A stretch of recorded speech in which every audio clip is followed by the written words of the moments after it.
दोस्तों, आज की वीडियो में हम लोग जेन ऑस्टन के नावल प्राइड एंड प्रेजुडिस के कैरेक्टर्स को डिस्कस करेंगे। बेसिकली कैरेक्टर्स को डिस्कस करने का मेन पर्पस ये है कि आपको स्टोरी आसानी से समझ आ जाए, क्योंकि इस नावल के अंदर बहुत ज़्यादा कैरेक्टर्स हैं और अगर उनके बारे में आपको पहले से नहीं पता होगा तो ये नावल समझने में आपको थोड़ी मुश्किल होगी। इसलिए आज की वीडियो में हम सिर्फ कैरेक्टर्स को डिस्कस करेंगे और बाकी जो नावल है उसको अपनी नेक्स्ट वीडियोस में डिटेल में देखेंगे। अब चलते हैं अपनी वीडियो की तरफ। अगर इस नावल की बात करें तो ये नावल मेनली बेनेट फैमिली के गिर्द रिवॉल्व कर रहा है। इस फैमिली के लीडर का नाम है मिस्टर बेनेट। ये एक ज़हीन बंदा है और वेल एजुकेटेड भी है, लेकिन इसके साथ साथ ये एक इररिस्पॉन्सिबल बंदा है। इस नावल में इसे इस बात की कोई परवाह नहीं है कि इसकी बेटियां क्या कर रही हैं या इसकी वाइफ क्या कर रही है, और इसके अलावा ये अपना ज़्यादातर टाइम अपनी लाइब्रेरी में गुजारता है और जब भी इसे मौका मिलता है ये अपनी वाइफ मिसिस बेनेट पर सेटायर ज़रूर करता है।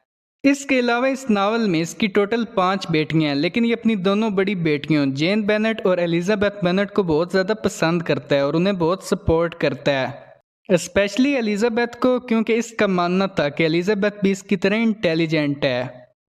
इस नावल में इसकी वाइफ का नाम है मिसिस बेनेट। ये एक फूलिश और एक अनएजुकेटेड कैरेक्टर है। इसके अलावा इस नावल में मिसिस बेनेट की लाइफ का मेन पर्पस यही है कि बस किसी तरह उसकी 5 बेटियों की अमीर घर में शादी हो जाए, और जब भी ये किसी अमीर बंदे को देखती थी तो ये फौरन उसका कपल अपनी बेटियों में से किसी एक के साथ बना देती थी कि ये मेरी इस बेटी का दूल्हा बनकर ज़्यादा प्यारा लगेगा। इसके अलावा ये अपनी बड़ी बेटी जेन और सबसे छोटी बेटी लीडिया को बहुत ज़्यादा सपोर्ट करती थी। इसके अलावा ये अपनी बेटी एलिजाबेथ, जो कि इस नावल की हीरोइन है, ये उसे बहुत ज़्यादा क्रिटिसाइज करती थी। अगर इन दोनों की बेटियों की बात करें तो फर्स्ट पर आती है जेन बेनेट। ये 5 बहनों में सबसे ज़्यादा खूबसूरत थी और सबसे ज़्यादा भोली भाली भी थी। इस नावल में इसकी सबसे बड़ी कमजोरी ये है कि इसे दूसरे लोगों की बुराई नजर ही नहीं आती। ये बुरे लोगों को भी हमेशा अच्छे ही समझती है। सेकंड नंबर आता है एलिजाबेथ बेनेट का। इसका निक नेम लिजी है और कई बार पेपर में कंफ्यूज करने के लिए एलिजाबेथ बेनेट की बजाय लिजी बेनेट का नेम यूज करके इनके बारे में पूछा जाता है। इसके अलावा कभी कभार इस नावल में इसको एलिजा कहकर भी बुलाते हैं। ये हमारी इस नावल की हीरोइन है और ये बहुत ज़्यादा इंटेलिजेंट और इंडिपेंडेंट है। इसके अलावा ये सोशल स्टेटस और पैसे को बिल्कुल भी पसंद नहीं करती, और इसके साथ साथ ये लोगों को उनके एक्शन से जज करती है, ना कि उनके सोशल स्टेटस से। थर्ड नंबर आता है मैरी बेनेट का। ये ऐसे समझ लें कि एक साइड कैरेक्टर है। ये कैरेक्टर इतना ज़्यादा इंपॉर्टेंट नहीं है। थ्रू आउट द नावल ये अनमैरिड ही रहती है और ना ही इसे इस नावल में कोई पसंद करता है। इसके अलावा ये बुक लवर है और इसे किताबें पढ़ने का बहुत ज़्यादा शौक है, और इसके साथ साथ इसे पियानो बजाने का और गाना गाने का भी बहुत ज़्यादा शौक है, लेकिन इसकी आवाज़ बहुत ज़्यादा बेसुरी है। जेन ऑस्टन ने मैरी के करैक्टर को इस नावल में उम्र के लिए ऐड किया है। ये नावल में कई बार ऐसे काम करती है कि लोग हंसने पर मजबूर हो जाते हैं। फोर्थ नंबर आता है कैथरीन बेनेट का। इसे प्यार से घर वाले किटी कहते हैं और नावल में भी इसे किटी बेनेट कहकर ही पुकारा जाता है। यह भी मैरी बेनेट की तरह एक साइड कैरेक्टर ही है और यह भी throughout the novel single ही रहती है और ना ही इसे कोई पसंद करता है।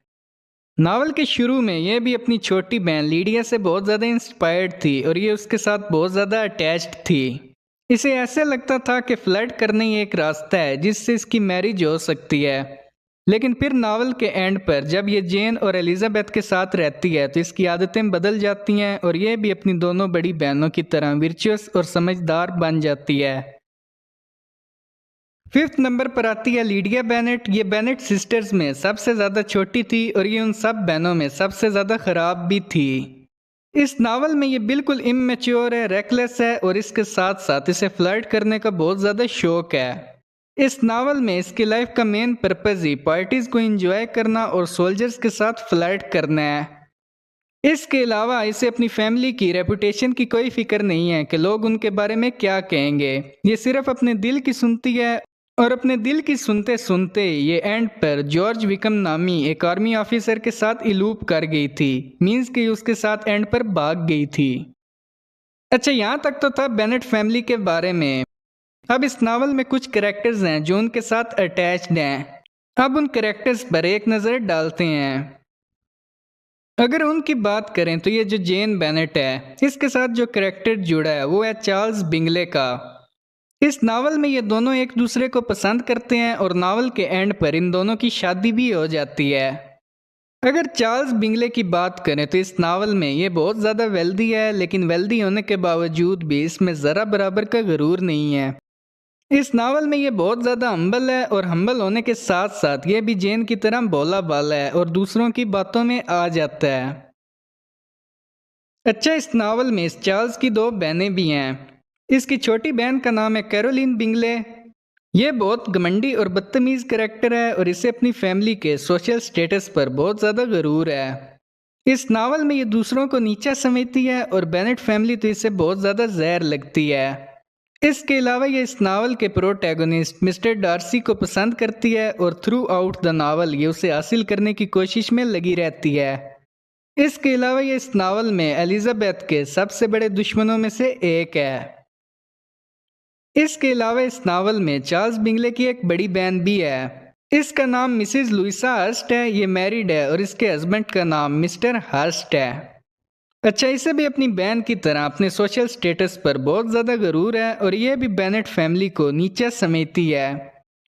लेकिन ये इस नावल में खुद से कुछ भी नहीं करती जो इसकी छोटी बहन कैरोलिन इसे करने का बोलती है। ये सिर्फ वही काम करती है।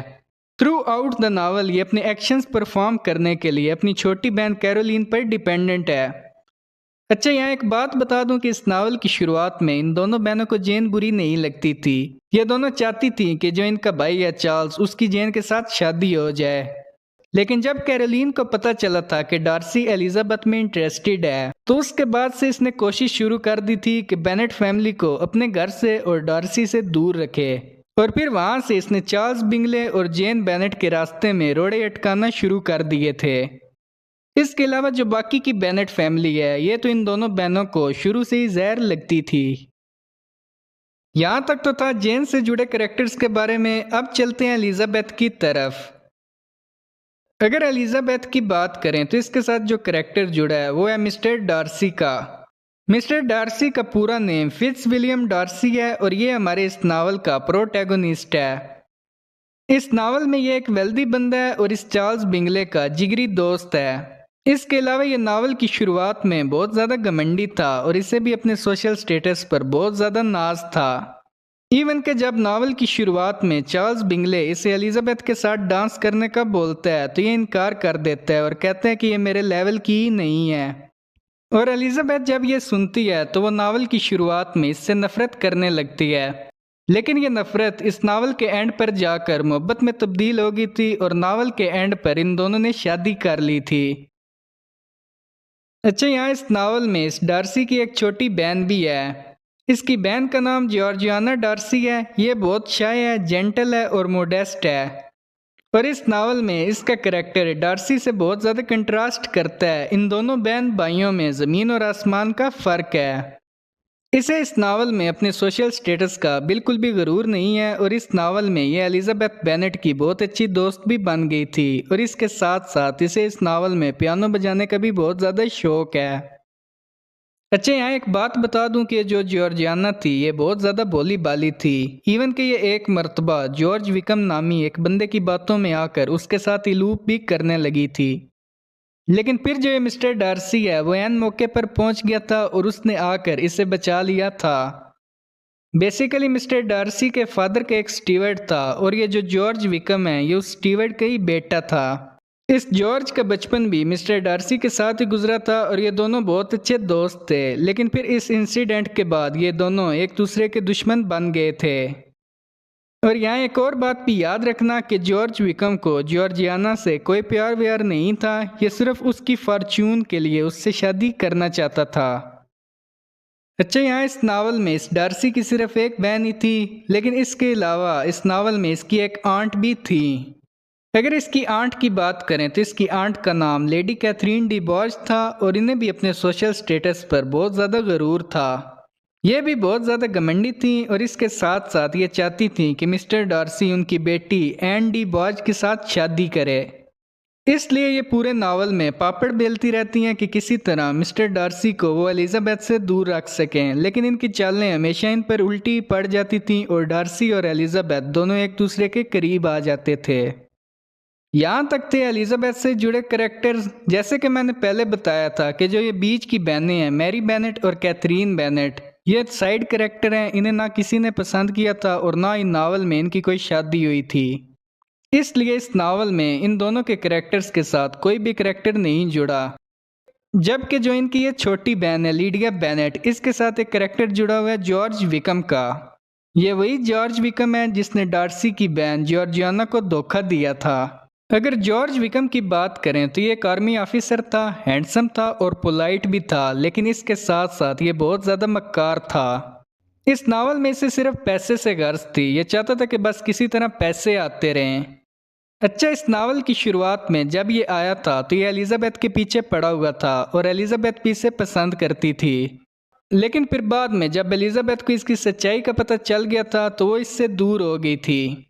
और फिर इसने सोचा था कि एलिजाबेथ ना सही तो उसकी छोटी बहन लीडिया ही सही, और फिर वहां से इसने लीडिया को चेज करना शुरू कर दिया था।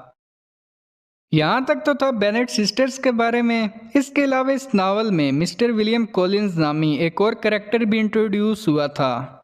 यह कैरेक्टर मिस्टर बेनेट यानी कि एलिजाबेथ के फादर का दूर का कजन था, और मिस्टर बेनेट की डेथ के बाद ये उनकी प्रॉपर्टी का वारिस भी था, क्योंकि जब यह नावल लिखा गया था उस टाइम यही रूल था कि प्रॉपर्टी सिर्फ और सिर्फ मेल वारिस को जाएगी। उस टाइम फीमेल वारिस को कोई प्रॉपर्टी नहीं मिलती थी, लेकिन फीमेल को फॉर्च्यून वगैरह दे सकते थे।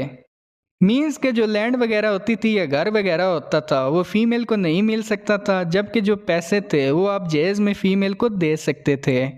वापस विलियम कॉलिंस के कैरेक्टर की तरफ चलते हैं। अगर इसकी बात करें तो ये क्लर्जी मैन है और इस नावल में ये थोड़ा सा पागल भी है। इसे बोलते रहने का बहुत ज़्यादा शौक है, और जब भी इससे कोई सवाल पूछता था तो ये उसका डायरेक्ट आंसर देने की बजाय इधर उधर की बातें भी बीच में ऐड कर देता था। इसकी इसी आदत की वजह से नावल के दूसरे कैरेक्टर इससे बोर हो जाते थे और वो इससे ज़्यादातर दूर रहने की कोशिश करते थे। इसके अलावा इसने इस नावल में एलिजाबेथ बेनेट को प्रपोज भी किया था, लेकिन जब उसने इसे रिजेक्ट कर दिया था तो इसने एलिजाबेथ की दोस्त चार्लेट लुकास से शादी कर ली थी। अच्छा, यहाँ एक और बात बताता चलूं कि जो मिस्टर डार्सी की आंट है ना लेडी कैथरीन, वो इस विलियम कॉलिंस की पैटर्न थी। पैटर्न ऐसे समझ लो कि सरपरस्त को बोलते हैं। इस लेडी कैथरीन ने मिस्टर विलियम को एक क्लर्जीमैन लगवाया था, इसलिए इस पूरे नावल में हमें उनकी चापलूसी करते हुए नजर आएगा। लास्ट पर आता है मिस्टर एंड मिसिस गार्डिनर का कैरेक्टर। ये जो मिस्टर गार्डिनर है ये मिसिस बेनेट के भाई हैं, यानी कि एलिजाबेथ के मामू हैं। ये मामू मुमानी इस नावल में बहुत ही काइंड हैं, सिंसियर हैं और वाइज भी हैं। ये सारी बेनेट सिस्टर्स को अपने बच्चों की तरह समझते हैं और स्पेशली एलिजाबेथ को। ये एलिजाबेथ से बहुत ज़्यादा प्यार करते हैं और थ्रू आउट द नावल ये आपको दूसरों की मदद करते और प्रॉब्लम सॉल्व करते ही नजर आएंगे। ये थे कुछ इस नावल प्राइड एंड प्रेजुडिस के मेन कैरेक्टर्स। इस नावल के टोटल 3 वॉल्यूम हैं। उन वॉल्यूम्स को हम अपनी अगली वीडियोस में डिटेल में डिस्कस करेंगे। मिलते हैं अपनी नेक्स्ट वीडियो में।